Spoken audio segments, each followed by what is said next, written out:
Welcome, everyone, to SI Media with Jimmy Traina. I'm your host, Jimmy Traina. Thank you for listening. This is one of two podcasts that are coming out this week. We have Cody Rhodes from the WWE on this episode. No Sal Licata and Train of Thoughts. We'll have that in the pod that comes out later this week.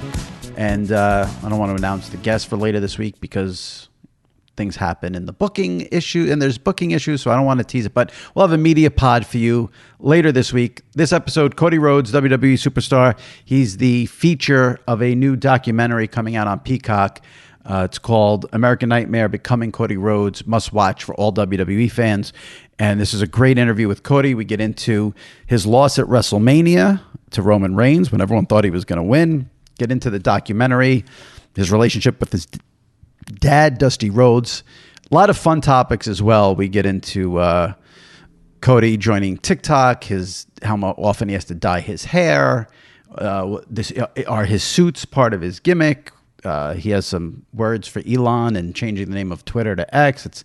We go all over the place with Cody Rhodes from the WWE in this episode. And like I said, this is one of two for this week. So check back later in the week for another episode. If you missed any recent episodes, just go into the archives, check them out. Mike Florio from Pro Football Talk was on last week. Andrew Marchand 2 weeks ago. Adam Shine 3 weeks ago. So check those out. Subscribe to SI Media with Jimmy Traina. We should we'll be having Seth Rollins on the podcast next week as well. So if you're a WWE fan, you'll want to subscribe. All right, let's get to this episode. Cody Rhodes of the WWE right here, right now on SI Media with Jimmy Traina. All right, joining me now, thrilled to have him back. He was on recently, and now I think you were on before WrestleMania. Now it's SummerSlam time. One of the WWE's most popular superstars, the American Nightmare, has a doc coming out on Peacock we'll discuss. Cody Rhodes. Cody, how's it going? I feel part of me, the heel inside of me, thinks you should have said the most popular. The most popular. I know. But you were very diplomatic, and there's a lot of popular guys right now. The guys and girls, it's a lot of different people to come to these shows for. Here's why I say one of the most popular, because I know if I say the most popular, the second this podcast comes out, I'll get all these tweets from people being like, this guy's more popular. This guy's more popular. How could you say? Yeah. And so I try to avoid it. Well, I won some. Go ahead. I was going to say, isn't that the thing today? If you say something nice about anything, it becomes a lightning rod to argue with it. Like nobody can just say, oh, that's such and such's opinion. Everything becomes, I don't like to put anything out anymore because everything becomes let's discuss it. Why? Right. Why don't, this is just my opinion, You could use the approach. See, sometimes I use the approach where I say it in a definitive way where I know people are going to argue, but like yesterday, for instance, I tweeted it something to the effect of it blows my mind that any rational human being would order an Italian ice in any flavor other than cherry. So when you say it like that, I'm basically saying if you don't know how to cherry, you're an asshole. Then it puts people off guard, and then it's a little. If you just say I like Italian ices, then people rip you. You got to be aggressive with the opinion. It feels so you have to just really commit hard. Yes. Oh yeah, I can't. Yeah, that makes sense. I was gonna say another reason, maybe not to say the most popular, is because you're a New York guy, right? Yeah. Would Mr. Heyman text you immediately? So that's what I was almost gonna tell you when I almost interrupted you earlier. What I was gonna say is I had written a column. It was the anniversary of either Bobby Heenan's passing or his birthday. I don't remember the exact circumstances, but I wrote a column that day for SI, just as a tribute column to Bobby Heenan, and I called him the greatest manager in pro wrestling history. A couple of months later, I have Heyman on this podcast. Yes. And as I'm introducing him, he just starts and for 5 minutes straight without taking a breath, just rips me a new asshole the entire start of the podcast. So Mr. Heyman disagreed with you that obviously, so I'll go ahead and say it. Bobby Heenan is the greatest manager of all time, but I don't really think of Heyman as a manager. He's far more in a sense that here he was this disruptor, this creator of an alternative project, which changed our industry. He's also very much with like what you see with Roman. He's Roman's real rep and his TV rep. So the level of influence and the amount of things that Heyman has his hands in, he's the best at that. He's the best at that. But from just a manager standpoint, Bobby Heenan is, dude, you put him with anybody and they became a star. The Heenan family, it was like, I put them with Bobby. Bobby was the man. Yeah, I don't think you were wrong. Well, I appreciate you saying that, because now we'll cut that clip of you saying that and we'll tag Heyman on it and we'll try to get some. I don't think you were wrong. Heyman good at many things. Bobby Heenan, best manager ever. I agree. But Heyman's been good. He comes on. He's always fun. We mix it up. I actually, we could start with this in terms of in the WWE world. They had SmackDown at Madison Square Garden about, I think it was 3 weeks ago. Yeah. And I took family. We went. We had a great time. My niece, I have a niece who's a huge Cody Rhodes fan. Hugely disappointed you weren't there, even though you're not a SmackDown guy. She was asking. Yeah, she was asking some of the PR people, "Is Cody here?" Upset you weren't there. And I had posted something that I was going just to acknowledge Roman Reigns, and Heyman saw it and was very, he got a kick out of that. So we're on good terms now, me and Heyman. Yeah, let's keep it that way. Yeah, he's great. He really is. He's definitely great. Yeah. So, at SmackDown, it was so fun, and you weren't there that night. Seth Rollins was there, and, you have Madison Square Garden singing his theme song. When we left the garden, they were singing it outside the garden.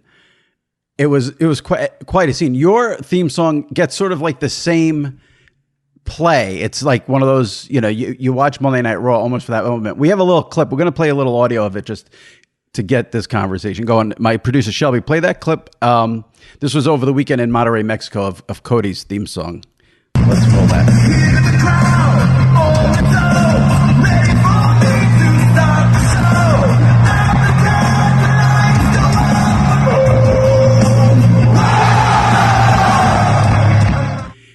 Can you describe in words what that moment is like when it's a huge show like that and that all those people are screaming and singing that one line with the whoa, whoa, whoa, whoa, actually? It's this evolving, everything you'll see when I walk out and you see on my face is happening. It's organic. It's not performative, because I've had the woes in this song for now over 6 years. This song went everywhere with me. It traveled from every independent, every company I worked for, and it came back to WWE. When they started doing the woes, it just popped up. I think Kevin Dunn had framed the entrance in a way that it made it conducive to do them together. And then there are some places like Puerto Rico and London. London really said, you know what, we're just going to sing the whole song. We'll sing it word for word. And that's Saudi Arabia. We're going to sing the whole song. I don't know how to describe it. You don't ever want that to end. You hear it getting louder and louder with the woes every night. And I'm sure Seth experiences this when they go back and forth. All I can think of when it happens is how lucky I am, A, but B, how do we get it even louder? How do we get this to be even more of a thing? And WWE, the way they produce and shoot pro wrestling, sports entertainment, makes this a very big, it makes it a part of the night. Like if I was to do a segment and the woes not be in there, my music not be in there, I feel like we're cheating them a little bit. That's the thing we do together. We do the woes together, folks. Mm-hmm. And now I feel like everyone kind of understands that. Triple H definitely really understands that. You got to give them that thing. He had an interest himself when he'd stand there in the dark and the whole, it's part of the action in the show. So it's very much now roped into the fabric of Monday Night Raw, the woes. And I don't know who started them, how they started, but I'm glad it's happening. This is going to be tough because I'm going to ask you to do this off the top of your head. Do you have any, if I had to ask you for like your all-time favorite or most fun crowd interaction, sing-along with a WWE superstar, not yours, is there one that stands out to you that, you always remember like being... I would say in terms of them vocally, like we're going to sing, we're going to provide basically background to the music that's playing. I think Paris we recently did a live event in Paris and a big sellout over there. And I had said after my match, it might be time to consider doing a PLE over here. And it was Seth that night, because they took it upon themselves to not just do his bit, they did it throughout the whole match. Right. So to the point where I don't know if it became a distraction or if it was just hey, this is what we're doing. This is, y'all play with this. We know these live events have a little bit different structure than TV. So we're going to sing this whole time and y'all pepper it into what you're doing. He was wrestling the Miz at the time, I believe. And that was really, really cool to see. And why I thought it was really cool, and I believe I told him afterwards, was certain things are flavor of the week. Flavor of the week, they like this, they dance with this, they might echo this catchphrase, something of that effect. Seth is nothing. He's not flavor of the week. He's Seth Rollins. He's been, on top or near the top for over 5 years from at this point, an incredible run. So to, at this point in your career, have a new layer to what you do is a sign in how good you are. Like, it's not like this is a new kid coming up from NXT and this is the fun thing and we hope it doesn't fizzle. We hope we make it more. His is just this new thing that his audience has given him and the WWE universe has jumped in on. So Paris was really cool to hear. Yeah. Really, really great crowd. My joke about Paris is we had such a good time and they were on absolute fire that my fear is we would do a PLE over there and they would just hate it. It would just be because everybody came back from that show like, hey, we got to go over there for a SummerSlam, a Survivor Series. Everyone kept saying that. And my gut was thinking, well, what if they're not as good?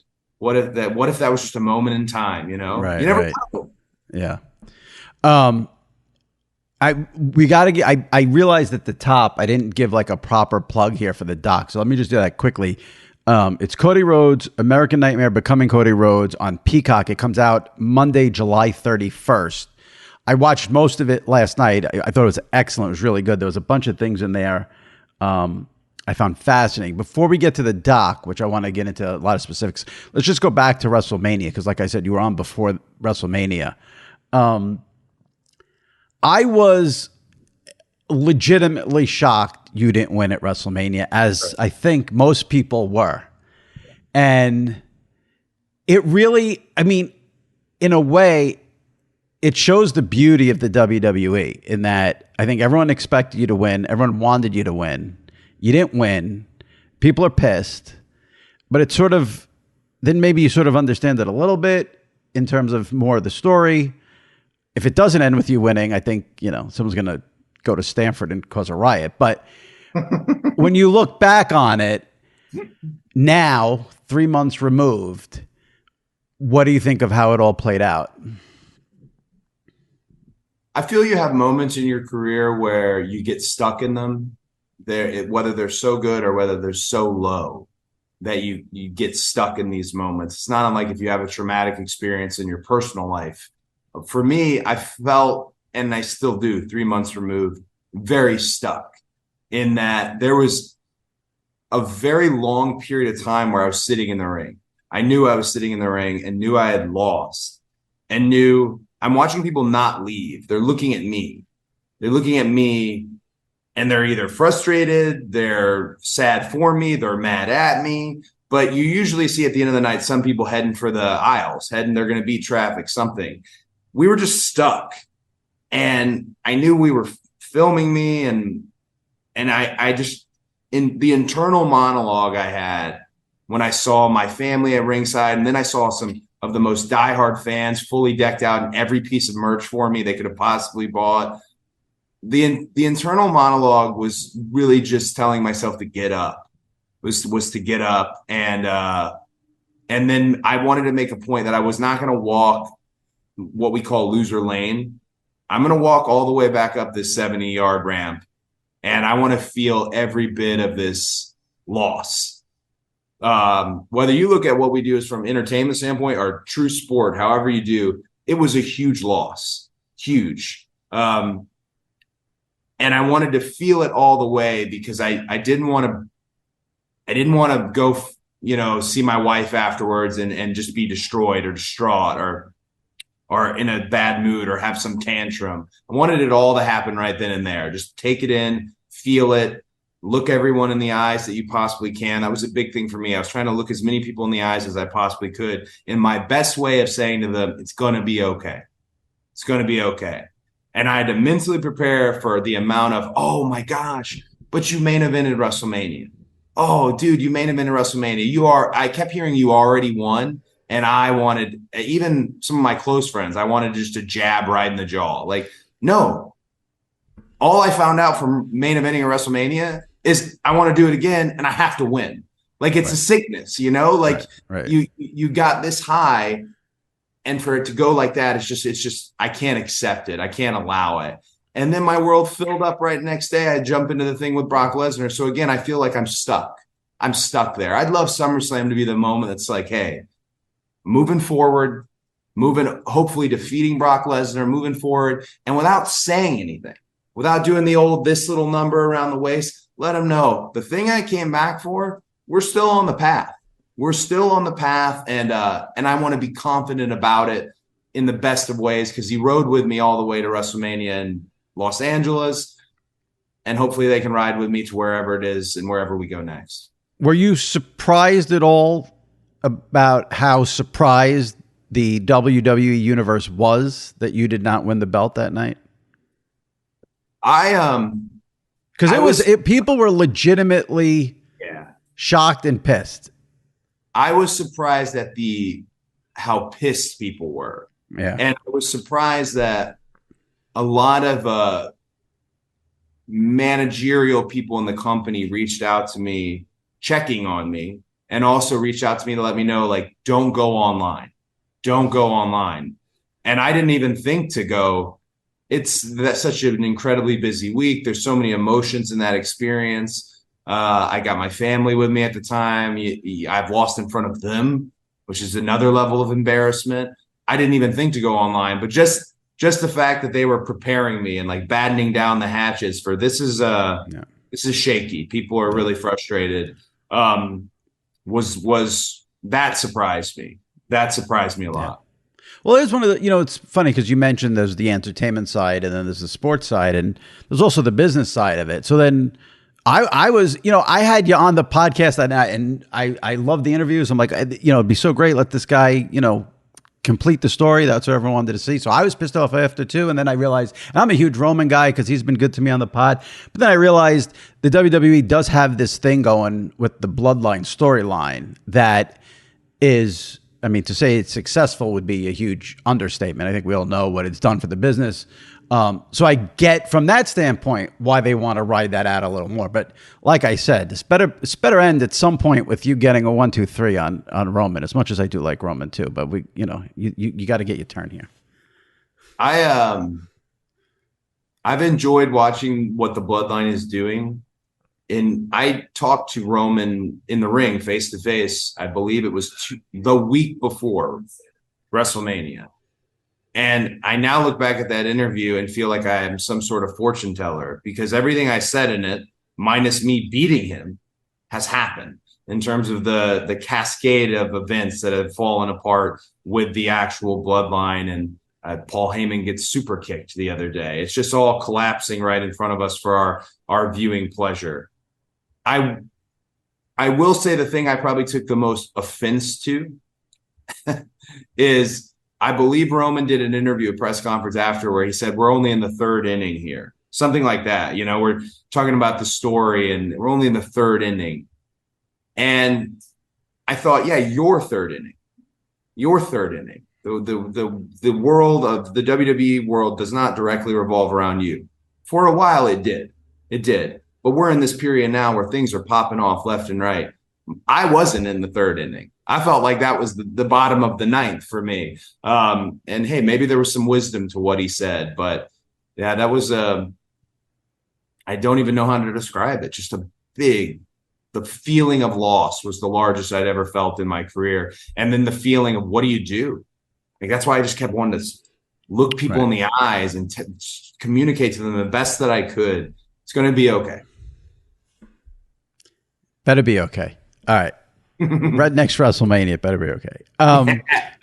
Let's talk about the documentary. You also have SummerSlam. I haven't even mentioned that. We got SummerSlam coming up in a couple of weeks. Obviously, that's on Peacock as well. But the documentary will take place before SummerSlam. Why? Whose idea was the doc? Were you on board with it right from the start? I mean, WWE does these things are always done so well.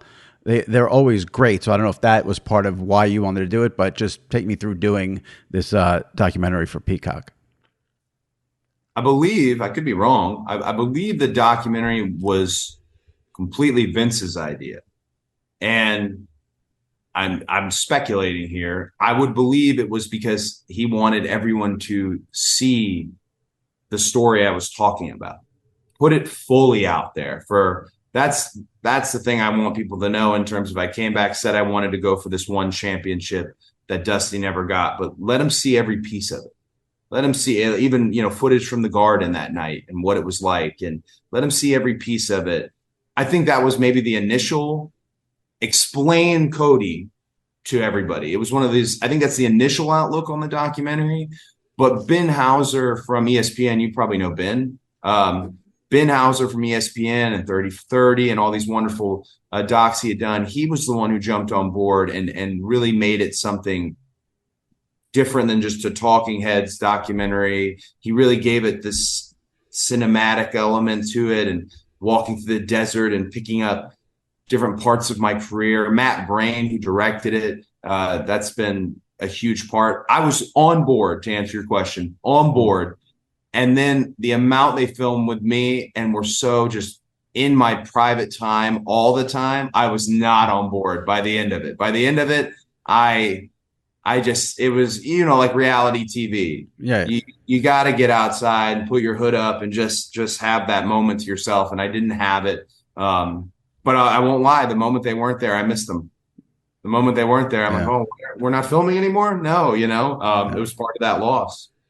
Well, there was some powerful stuff in there about your relationship with your father, Dusty. And, we saw you crying and talking about his passing. And I think anyone who's close with their dad, I mean, I know I felt that when you were going through that.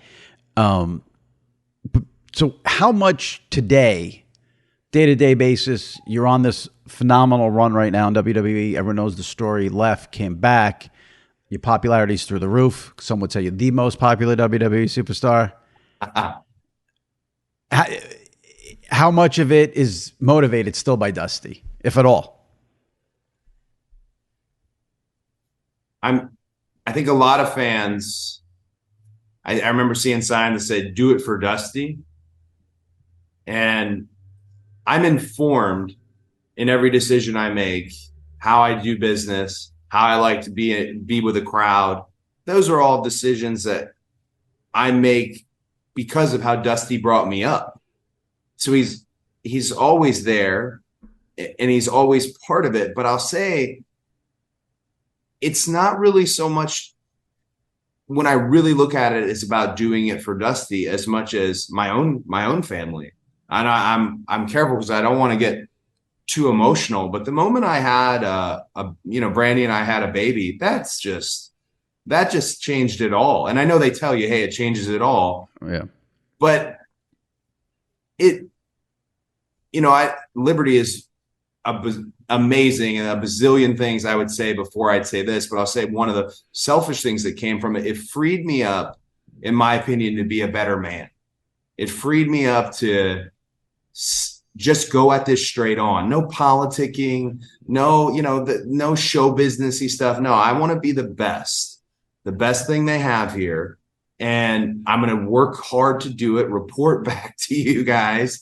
And if I miss, it's because of me. And if I hit, it's because of me. And that it really became more about her and Brandy. And it doesn't help that Liberty has like my dad's curls. Right. Does it? Yeah. So it's still like doing it for him. People ask all the time, they're like, well, what if he had been there? Like, what would he have said? I guarantee you, had my dad known that I had a baby, because that was not expected for me to have a child. I don't think anyone in the family thought that I was ever going to be a dad. He would, that's all he would have cared about. I don't think he would. Why did your family not expect you to have a child? I don't know. I was so focused on doing this, right? Chasing this crazy dream. Brandy and I were out there chasing it together when we worked as management at AEW. I just don't think anyone looked at us as we were ever going to have the time to do it. And we were getting a little older, which is a blessing because we're more experienced and a little more structure to our lives and house. But yeah, I don't think they looked at it as ever going to happen. That was going to chase this.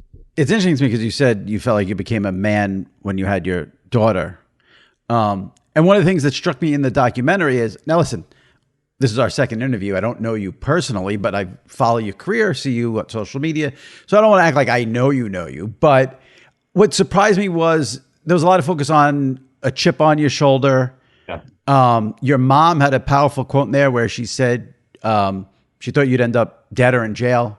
Yep. I know you talked about drinking a little bit too much. And I see this Cody Rhodes and I'm like, I can't even imagine that. And so I get it when you say now, about why they may have thought you aren't going to be a father. But do you think that experience was just youth, or it was really like your life was not what you wanted it to be at that time?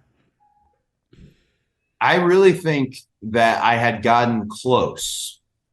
There were so many lightning in a bottle moments, or brass rings as they were always called here, in my career, that I had gotten close. I think of Philadelphia all the time because I had one there at a Money in the Bank. I had these moments, and when you get that close, you get a feel of it. You get a sense of it. You can feel the crowd. You can hear the crowd. You can see things moving. And that was the most detrimental to me, because then I would go straight back down. Had I never tasted it, I would have not wanted it, maybe I would have, but I wouldn't have known just how special and sweet that connection with the audience could be. I have a hard time watching the Stardust stuff in the documentary. I kind of, in the premiere the other night, just kept my head down because I don't like to put blame anywhere. There's plenty of blame to go around on what happened. But I took too long to kick my own ass. I took too long to say, get up. Like, go, man. You want to be this guy, right? You want to start tomorrow. Like, start now. Don't even start tomorrow. Start now. And it took me too long. And that's why I compounded in such an explosive way, where I just walked away, and then the list and everything that would happen. But yeah, it's definitely plenty of blame to go around. But the only thing I tell other wrestlers who are out there who are experiencing the yo-yo and the same thing is don't wait. Don't wait. You got to make a decision. You do. And this is we're at a big craps table here. You got to roll the dice. And you got to be prepared for what happens if you hit or if you miss. All right. So this has been heavy stuff we've been discussing. I want to go a little lighter. And I don't want to make light of the fact that you may have been drinking too much at one point. But in the doc, they point out that you were drinking whiskey with Gatorade. That sounds disgusting. It was disgusting. Okay. And what was the flavor? What was the flavor? Usually red Gatorade, because I wanted to look red.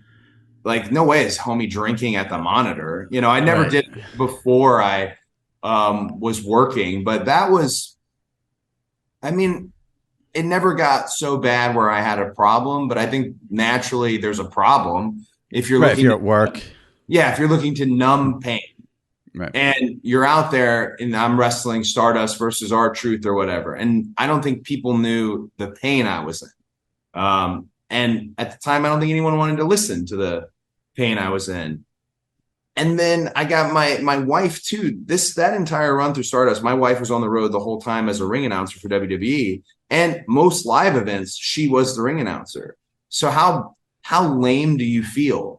She's out there getting to announce John Cena and Randy Orton. And then this is the guy she married, the guy jumping on the barricade and all the things that I would do as Stardust. I always tried to commit to it, but yeah, it was a lot of pain, and I didn't know how to properly go at it. No knowledge on how to handle something like that. Today, I'd approached it completely different. I definitely would have been mixing whiskey and Gatorade, and it was like cheap whiskey too, Southern Comfort or something. It was just a nasty cocktail, but it was helping me get through for a minute. The fruit punch with the whiskey. That God, sounds rough. Bad. That sounds rough. Yeah, it's rough. Yeah. When you were on last time, we had run out of time, and I had told you that I had watched, there was an episode of your wife's cooking show, Shot of Brandy, I believe it was called, where you appeared on it, and you talked about having a midlife crisis, and you started collecting figures. Is that the right word? Motu. I know. I started collecting Motu figures, Masters of the Universe stuff. Yeah. And you said, when you come on next time, we'll talk about having a midlife crisis. It sounds like, but it sounds like yours came way before midlife. I think it's not a quarter life, and it's not a true midlife. But I was having the same symptoms of other new hobbies, wanting a new vehicle. Like I wanted to get an exotic, like a classic muscle car. It was all popping up at once, and that's the only way I knew how to describe it. As I was in crisis, and then I probably wouldn't say it was a crisis as much as it was a phase, because I collected these Masters of the Universe figures, vintage, Origins, Masterverse, all this stuff. And then I went on a Kickstarter and I supported their biggest, like this giant, as big as this backdrop, this giant playset. I now don't collect them anymore. So I'm still waiting for this thing to get delivered. And I thought they were cool. And I love the concept of He-Man was one of my favorite things growing up. But yeah, now I have all these figures. I got a pretty good collection. I have nowhere to put them. They're in boxes. I'm a real shameful collector. Like my friends who are in the toy collecting world, they would consider me a hack for sure. It was a phase. It was definitely a phase. Yeah, it was a phase. And I don't know what spurred the phase. I think I had more free time. Right. Maybe during that period, because I was on such a lighter schedule, and free time for somebody like me is a bad idea. Give me no free time. Just work. I would imagine now with the WWE, with your status in the company and having a kid, you don't have a ton of free time right now. No, and it's not free anymore. When you're done doing this, your job is to hang out with her and be with the family, and that's the best. Right. That's the best. I'm starting new traditions with her where she wants to go to Starbucks. I don't know why that became a thing, but we go to Starbucks and she brings our little Pomeranian, our little dog, and we don't have in the car, I don't have a video for her. So it's just her and I riding and talking. And that's a really cool thing I like to do every day that I'm home. It's what's her order at Starbucks? Cake pop. Oh, just for the cake pop. Got it. Yeah, just the cake pop. And I think that's a bad call because I haven't hid it from Brandy yet, but eventually I'm going to have to hide it. We plan on if she's going to have dessert later in the afternoon or whatever, plan on this. But if it just becomes a thing where, she also had a cookie or a cake pop at 2:00 with Papa, then we're not doing the best job. But maybe I'll just hide it. My dad hid it. We used to eat terribly together, fast food junkies, and we just kept it a secret. What is Cody Rhodes' favorite fast food place? Oh, I want to say it's not really based and rooted in today versus when I was growing up. It was Wendy's. It was solid. Wendy's. I get a number 6 spicy chicken combo, plain, sweet and sour sauce to dip it in, fries, chocolate frosty. It was just something about Wendy's. I like Wendy's, but my issue is the fries are always terrible. Yeah. And I'm hoping Wendy's is not a sponsor on anything. And there's no one. I feel like a lot of the places that I loved as a kid, fast food wise, have kind of faded out. Yeah. Now we've got places that are a mix of fast food, like your Five Guys and things like that. Right. We have these middle ground stops. I don't know. I did love Wendy's though growing up, but the fries were never the thing. Whereas McDonald's around the corner, the fries, the golden fries, they were hot. And Liberty mentioned to us a Happy Meal. We have no clue how or why. She just said she wanted a Happy Meal. We haven't done it yet, but once you start down, what do you get? She's not going to like any of the fresh food anymore. Soon as she gets that first hit of those French fries, it's over. The salt, the hotness, it's over. Yeah, I mean, what can you do though? Mickey D's. Did you get a Grimace shake? I did not. My niece got one when we went. I don't know, something about a purple shake doesn't do it for me. It didn't look appealing to me, but my mom went all around looking for one for my nephew and found it. And I think he gave it feel like it was probably just barely a thumbs up. It's like That's so funny because that my niece had the same exact. She was like, she wasn't overwhelmed by it. I did mention this on the podcast. After I went to SmackDown that night a couple weeks ago at the Garden, they just opened a Raising Cane's in Times Square. Nice. I don't think Cody Rhodes could probably like stroll into Times Square into Raising Cane's, but I was impressed with Raising Cane's. Raising Cane's but it's another one of those, like the gourmet style, quick fried chicken. Yeah. I like Raising Cane's. Raising Cane's is good.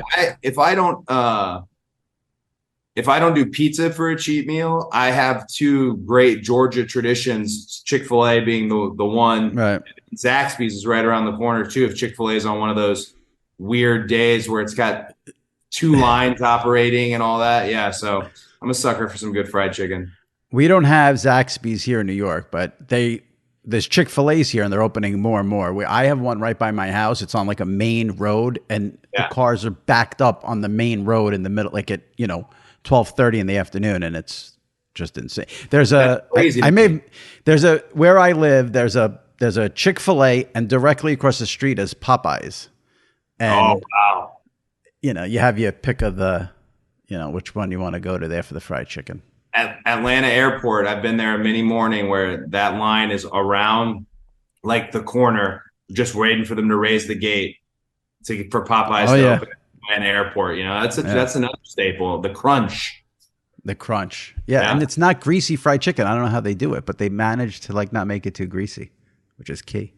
Popeyes is baller. And then as we divulge all these different chicken. There was a place that Arn Anderson was really in love with. I'm trying to think of what it's called, but I mean, he would over order to the point where he could fall asleep with like a chicken biscuit on his chest.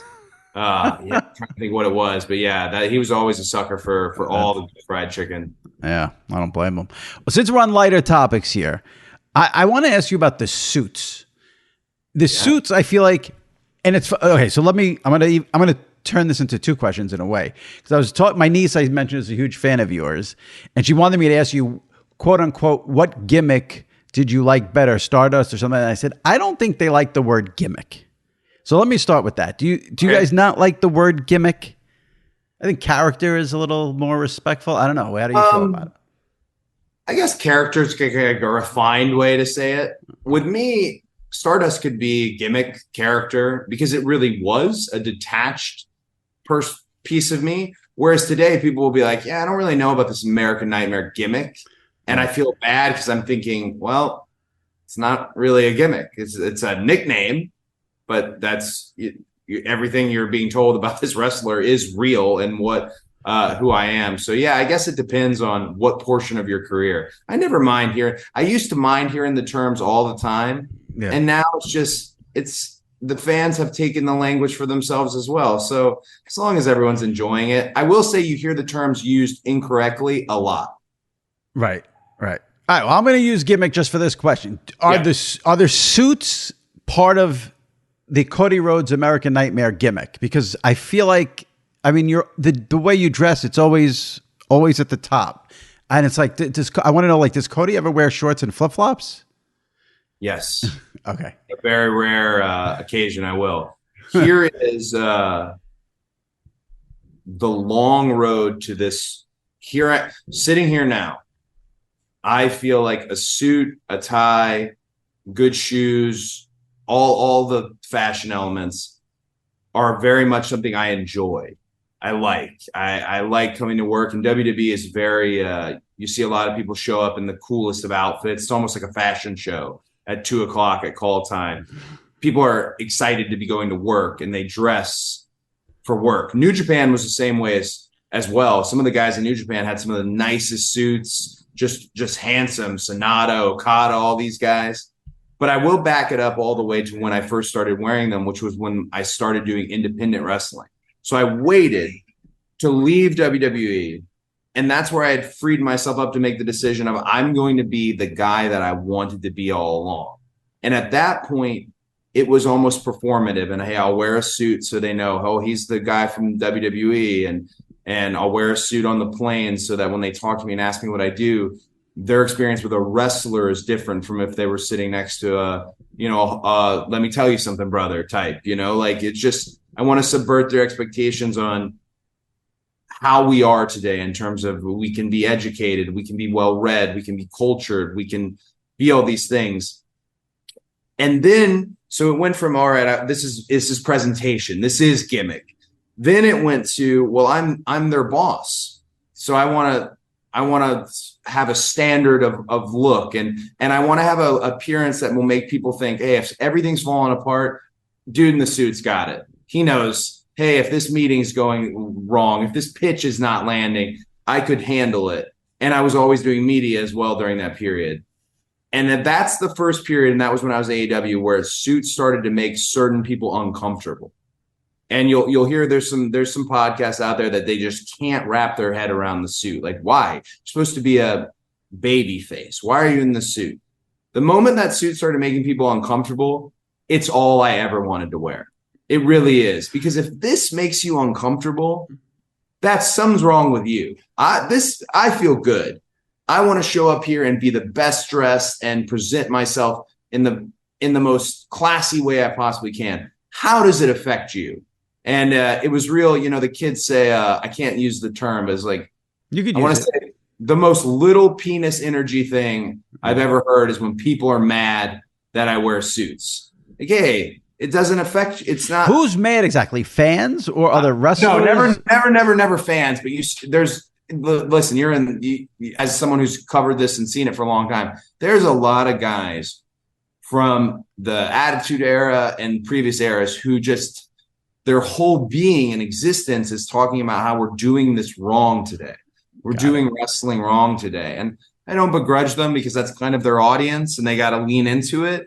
But it's a weird stance to take when we're doing record business. I honestly didn't know it was a thing. I was asking from the standpoint of, you always come out. Yeah. You have a top, you're not wearing like some shitty suit from, I was going to say a store, but then they'll say whatever. You're not going to like JCPenney for a suit. You're wearing like a top-notch suit, always look classy, always look.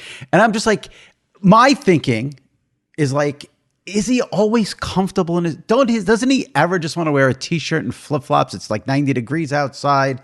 How about like being comfortable one day? I didn't realize it was a thing in your career. Oh, it's a whole, this is fascinating to me. It's a whole mental commitment now. Yeah. And I will say, sitting here now, it's just who I love a suit. I love a good suit. Yeah. And here's the sad truth on why I can't wear flip-flops. Occasionally I will spray tan for a show. We found out the tanning isn't the best for you. So occasionally I'll spray. I don't wear the little things on my feet. So if you look at my feet, it looks like I have a legit toe fungus on every toenail. It looks like they're literally brown and yellow. Like even from the spray. Even if you pedicure them and like get them right, they still look incredibly disgusting. So it's very rare that I think Brandy's the only one who knows what my feet look like. It's a byproduct of the fun vanity world of pro wrestling.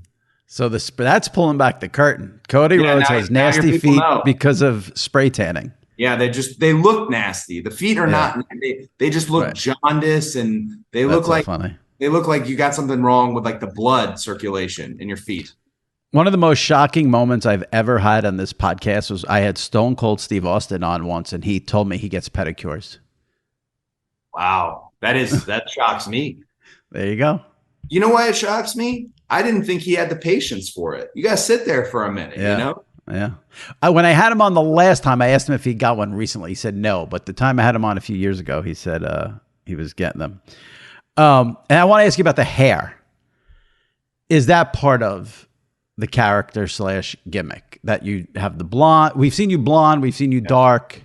Well, let me start with this. I would assume that's a lot of upkeep. Like I think my niece wanted to know how often you have to dye the hair. Every 3 to 4 weeks. And is that a pain in the ass, that process, or is it easy now?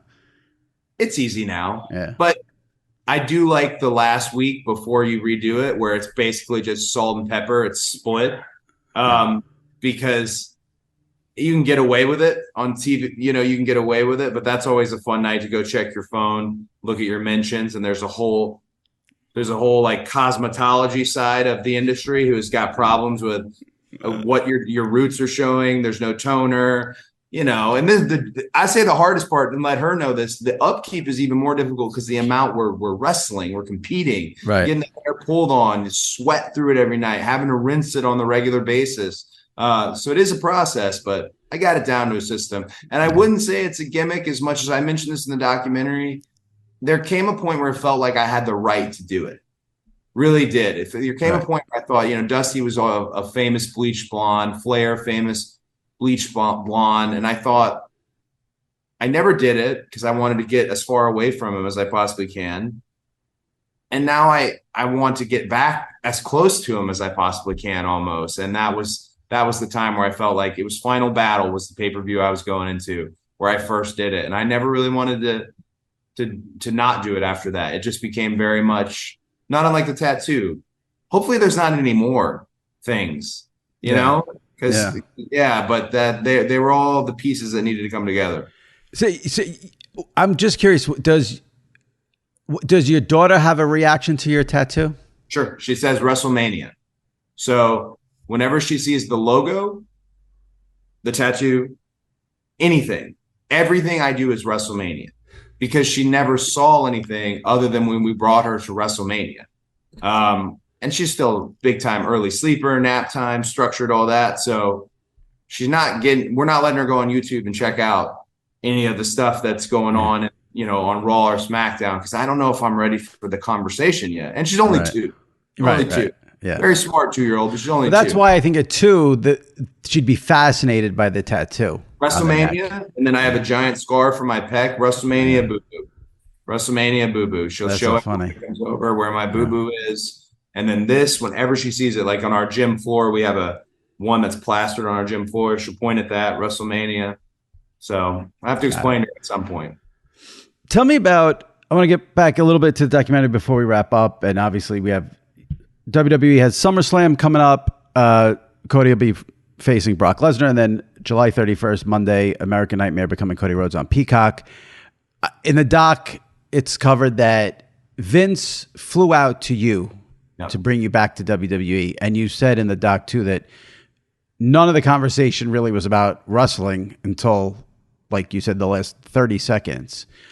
When you knew he was coming to fly out to see you, did you already know you were going back to WWE in your head, or did you have to be sold? Most people will not believe the answer I'm going to give you, but this is the truth. And in the doc, I said, this is true honesty, which makes it sound like I'm lying already. So I'll give it no weight in the sense of qualifiers. I'll just tell you, when I went in for that meeting, I felt like it was closure on my first run there. I did not think of it as a pitch, an offer. I felt like, hey, I want him to know how much I learned from my time there, how much I stole from him, why I went out and banged hard against, why when I was on the opposition that I fought ferociously. All these things I picked up I was very raised by WWE. I started at 20 with the company, and I wanted him to know that and just have that moment. You know, I would have regretted it if I had never really gotten closure with him. I'd already gotten closure with Hunter because Hunter started talking to me early in my ROH run, just very casually, but kindly. That's what I thought it was going to be. So it's different from how I left the meeting. And when I realized that I was going to be having the meeting in the first place, I remember my sister told me something that she was ahead of me on. I wasn't thinking this way, but she said, be careful what you wish for. Be careful what you wish for, because everything was happening. You're wanted to be wanted. What are you going to do when your card is pulled? And that meeting was just, I almost feel bad talking about it so much, but it's a big part of it's mentioned in the doc. It was just very nice. And then we got to business with 30 seconds left. And maybe that was the strategy. Hey, it's such a great idea, you know, and then let him leave on that. But after it, I feel like it is fair to say I knew, oh, we're definitely going this way. Yeah. Because my heart was going that way. Looking at all the offers, and AEW was paying me wonderful, and they had a wonderful offer as well. It just looking at it wasn't about the money. Yeah. It was about something else. Do you feel, I mentioned Vince, but I feel like in your case, a lot of people are more fascinated by your relationship with Triple H. You mentioned that you'd been in contact with him, but obviously everyone knows the famous incident with the scepter and smashing the thing on AEW. Yeah. And I thought in some of the shows after, it looked like something was going on, maybe storyline wise. I thought maybe we're going to have something where like Triple H is like preventing you from, I don't know if that was teased or not teased, but would you want to see a storyline like that maybe with Triple H involved, or you don't want to sort of go there with Triple H and keep it focused on you and Roman or whatever down the road? Any opportunity to work with Hunter when he's Triple H, any opportunity is a blessing for me, because even when I was smashing the throne and doing, possessed stuff on BT, whatever it was, even when I was doing that, I'd always tell people. I did it in a Zoom one time with me and the Bucks. So who do you want to wrestle? Who's your dream match? And I would always say Hunter. And then I patterned a lot of how I did my bit at AEW after Hunter. So anytime you get that experience with Triple H, the character, you just want to absorb as much as you can, take it all in. That type of knowledge isn't going to be around forever. Not as many people have that type of knowledge. I would love to do something, but I think what's preventing us from doing anything, not wrestling, because obviously him and his heart and having come back out of that. But I think what prevents that is my dad, in a weird way. I like Triple H because he's Triple H, because I wrestled him and he was one of the guys pulling the wagon here when I was here for the first run. And I like his style, and I like a lot of things about what he does. But I think maybe he just looks at me and thinks he's got to take care of Dusty's son. And hopefully that's not the case. That's interesting, yeah. I could be wrong, but they were close. And my dad had a really unparalleled respect for Hunter. My dad didn't respect many people. I hate saying that, but he'd smile and nod and put up with a lot of people who had opinions, and, but I think from a peer level, there weren't a lot of guys who had been world champion. There weren't a lot of guys who sold tickets to events. And then there was Hunter, somebody who had done it, and somebody who wanted to give my dad this new chapter in his career, like my dad had done for so many old timers and things like that. Hunter did it for him, not unlike Mr. Heyman did it for him. And I think that bond is really kind of what keeps me and Hunter from going down a more a path of being against one another. You never know, though. You never know. You never know. I mean, I'm doing pedigrees out there. At any point, you could turn around and take one courtesy of the game. So you never know. All right, you never know. It's good. I think I got to let you go. You said you guys, when you have Monday Night Raw, you have a 2:00 call time. Is that what you said, or can you be late? I can be here for a minute. I'm good. Are there like the Jordan rules in the W? Are you familiar with the Jordan rules? It's a sports. It's from the So like, do you have those? Like Roman can show up whenever he wants, and Seth could probably push the envelope a little bit. You could push the envelope a little bit without getting in trouble. I think right now the way the structure is because everyone's pretty grown.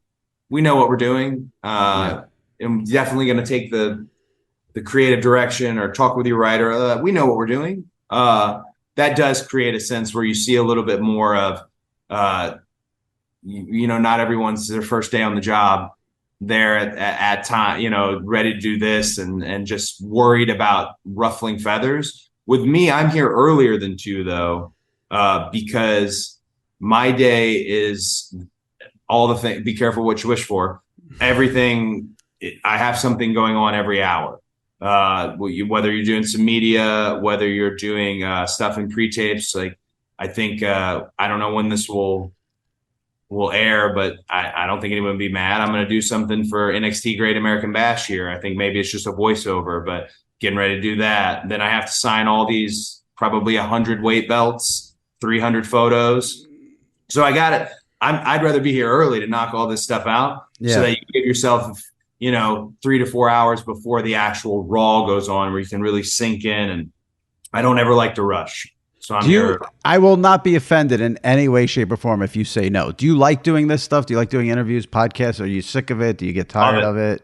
Really? So I love media, but I am very scared of doing it now because twofold. I did so much when I was at AEW as the spokesperson for the company that naturally, like we're talking about at the very top of the interview, naturally something you say draws a comparison or draws someone to tell you their opinion.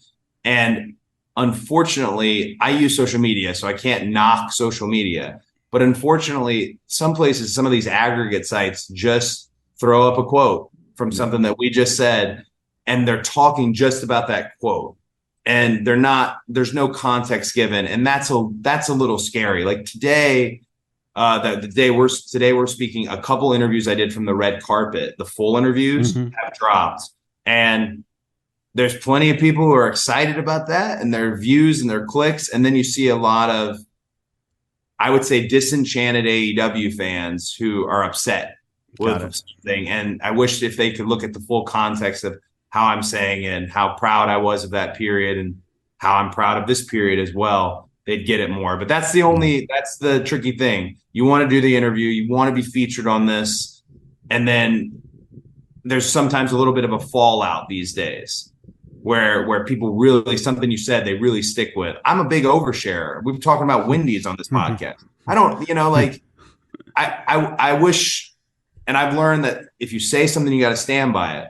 But not everything I say is the law. Right, it's just in the moment. Yeah, you're entitled to it. All right, so let's do this. We're going to get people riled up. This probably is the most important question I'm going to ask you in the entire podcast. Here it is. Barbie or Oppenheimer? For me, it's an easy Oppenheimer. Have you seen it yet? Can you go to the movies? Can Cody Rhodes even go to the movies? Do you have time to go to a movie? We're going to go this week. Okay, good. Yes. Last movie I saw was Guardians of the Galaxy 3 because Dave's a wrestler, and even if he doesn't want to, I'll come out of the pocket for all wrestlers doing anything else. I'll see that just because I love history. Love history. It went from American history to global history because I feel like part of being the American nightmare is I'm pro-America all the time. One of the things I've learned from traveling since I was a kid is not everyone is pro-America. So you've got to get the perspective of how do they look at World War II versus how we look at World War II? How do they look at this versus how we look at it? And I just like anything that can kind of wrap its head around some historical moment. Not that I'm not going to see Barbie too. Cena's in Barbie, so I got to go. Support that. But I think I'll go Oppenheimer first. Got it. Well, you've answered all the hard hitting questions. So yeah, I appreciate it. I don't want you to miss your call time by too much. So thanks for coming on again. Hope you enjoyed it. Go ahead. I'm going to sit in this room and maybe avoid a meeting because there's a 20-minute block before the next interview. And if they don't know I'm in here, they won't come get me. So who's your next interview with? Who should I be with? DC, Danielle Cormier. Okay. ESPN, yeah. I know you did an interview with Chris Van Vliet. Yeah, it's coming out the same day as mine, and he does so great job, so I'm a little bummed. But he dropped his today. I thought it was tomorrow. Okay. No, he dropped. Oh man, I don't know. Can I just tell you? Even my niece said to me yesterday, "No one's going to watch your interview with Cody if it's the same day as Chris Van Vliet." Okay, your niece has a lot of opinions. She does. She's a huge WWE person, so she has a lot of opinions. So I didn't need that opinion. So as long as it's signal boosted, then everyone will watch it, Or no, everyone's going to watch it. Well, hopefully, if I can, you're on Twitter, you see it, you retweet it, and then people will watch it. And, you have a word. Let me apologize. I said Twitter. I mean X. Is it X now? It's X now. Oh man, what a mess! What a app that's just falling apart in front of our eyes. The funniest thing about this is like his Elon's partner or whatever came out with a statement about they wanted to be like this one-stop shop for like marketing and making money and videos and all this stuff. And I don't know, this may say something about me that I know this, but this morning when I logged onto Twitter to start my job, I saw the trending topics and X videos was trending. And if someone puts that in Google, they're not going to want to do that. No. Yeah. So that's what he caused by this now. This is what this has caused. X is a bad call. And if you look at an interview with Elon, he's a fascinating individual. But Twitter's getting a little suspect. I can't say I'm going anywhere because it's built up this fan base. But man, like, the last thing you want to do is if you have the cool thing, when you lose the cool, you could be the smartest human being on earth, which I believe he's one of them. But when you lose the cool, people go away. Yeah, I couldn't agree. Like, I'm here till it goes out of business, but like, it's like, can we have like one day of normalcy and calmness? Do you have a TikTok? I got banned from TikTok. Okay, so why did you get banned from TikTok? And then I'm going to tell you what my TikTok experience. I got banned from TikTok for copyright violations because I posted a ton of videos on there from Curb Your Enthusiasm and Seinfeld. And like Warner Media, whatever, went out and put a hit on me. And my account got banned. And then I started a new account. Like my name on TikTok used to be Jimmy Traina. So now I made it Jimmy.Traina. But like no one's following me. I'm not like when you're my age and you get banned from TikTok, it's such an embarrassment. It's hard to pick up the pieces and move forward. Interesting. But yeah, Curb Your Enthusiasm and Seinfeld videos. Like I wasn't doing anything, like too nefarious. Yeah, exactly. Yeah. I told the social media team at WWE is wonderful. A lot of young guns though. Yeah. One of them come up to me and said, "Hey, are you interested in starting a TikTok? It would be huge." And I remember a social media firm a year ago that I was going to take over all my social media, but they wanted some exuberant amount of money. So I was like, no. But in their initial pitch, they were like, we really need to get TikTok. It's a great part of the strategy. I'm like, okay. So this guy finally comes to me. This is like the 100th person to mention TikTok. And I said, you know what? Yes, let's start a TikTok and maybe get it going around SummerSlam. And here's my rules for TikTok. Don't make me look fat. You come up with the content. You come up with the content, and I'll absolutely post it and signal. I'll do whatever you need. So we have this whole discussion. Easy, done. Get the TikTok ready. Get it on my phone. Get it on your phone. Let's go. And then on my app that tells you about your meetings and what's happening on your day of work, a new memo comes up saying I have a meeting at the next Raw, and it's blocked out for an hour over TikTok strategy. And I thought, this is hot. No, just do the TikTok. I'm ready to get on TikTok. I think they've got it rolling. I did a couple bits for it this weekend, so hopefully I don't experience the ban like you. But I'll follow you on there. But we need a separate podcast now about your rules for TikTok. Don't make me look fat. How could you possibly look fat? Well, so don't make me look fat comes more from when we're out there, even when you're lean and mean, like I was almost 7% body fat for Mania. And that's not, I feel like not even healthy for the way this gig works. You're good being between 8 and 12, even higher. But when we're out there, we're huffing and puffing and we're breathing. It's not just the Mr. Olympia where you hit your pose and you lean. So you got a lot of like moments that aren't super flattering. And some of these dudes will like post a photo. I'm like, man, you just couldn't have like helped me out a little bit here. You can't edit a photo. That's cheating. But just use a better photo. So, in this screwed up world, a TikTok where they just post photos of you like that would do super successful. Where you're huffing and puffing and maybe don't look your best. Like breathing out photos. Yeah. And they're that's. There was also a company I worked for that would take a photo of you. You'd stand there like new shirt or you'd be in your gear. They take a photo of you and then they wouldn't retouch them at all. And the next thing you know, it would be on a 7-Eleven poster. This was in New Japan. And you'd be like, why? Like you didn't even help me out here. So with photos, I'm super picky about. That's my rule. Don't make me look fat and don't make me come up with what we're doing. And I'm in.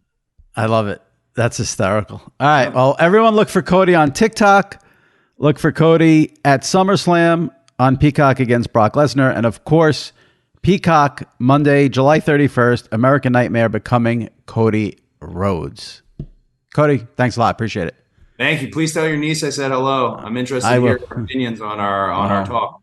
Don't say that because they'll be coming. All right. I'm ready. All right. Thanks, man. All right. My thanks to Cody Rhodes. Had a lot of fun chatting with him. Hopefully you guys enjoyed it. If you're a WWE fan and you're not a subscriber to SI Media with Jimmy Traina, hit the subscribe button. We're going to have Seth Rollins on the podcast next week. And like I said, this is one of two pods for this week. We'll have another one out later this week. All right. My thanks to Cody. Thanks to you for listening. And we'll see you later in the week. Stay safe and take care.